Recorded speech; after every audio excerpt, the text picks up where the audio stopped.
Now, I wanted to make all of you brownies on the last day of school, but obviously that is not going to happen. So I wanted to do the next best thing. I will show you how to make the brownies. So this is the mix I use. You can get it from Costco, you can get it from Walmart, you can get it from anywhere. But the key is that to make 1 pan of brownies, you need 2 of the plastic packets of mix. So if you buy a box from Walmart, you're gonna get 1 packet in a box. If you buy a packet from Costco, you get 6 in a box.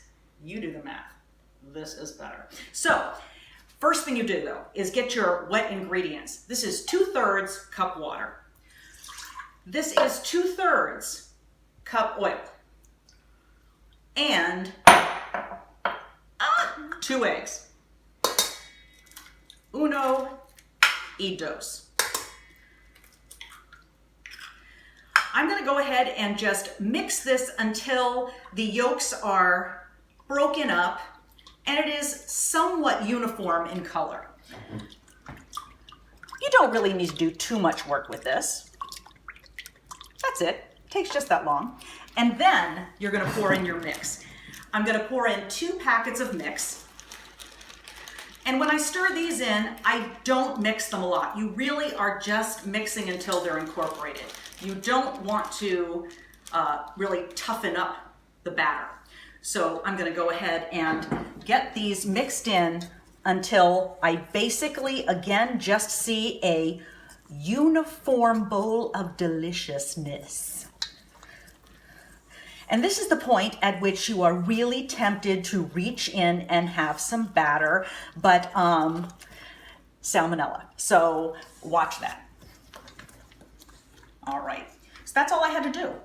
I see that it's mixed in. I go to the bottom, make sure that I have all of that final powdery stuff mixed in, and then I get out a 9x13 pan. 9x13 pan, and I don't know how important this is, but I think it might be important. I use this non-stick foil. This is the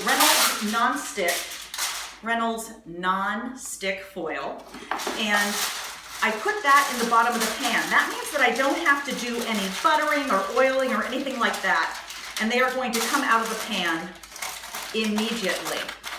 Oh, the one thing I forgot to do, turn on the oven. Turn on the oven to 325. Bake 325. Because these are actually cooked slow and low. They are not at the normal temperature you would cook a brownie. And I think that that is what kind of keeps them as luscious as they are. So then I pour into my foil. Don't make the rookie mistake of putting the shiny side up. It is the side that is not so shiny that is your non-stick side of the foil. But you'd find that out the hard way. Get it all in the pan. Then you can smooth it out because it's thick enough that you might need to give it some help. It might not do it all by itself.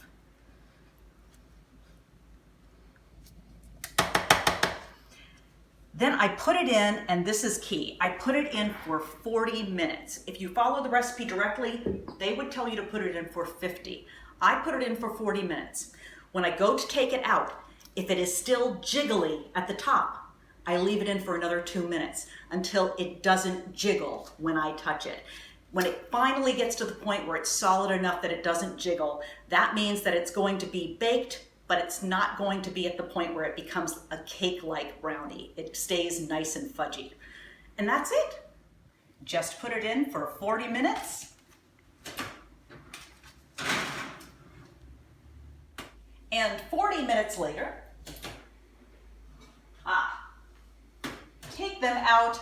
You can see there is not really much of a jiggle, and you have perfect brownies.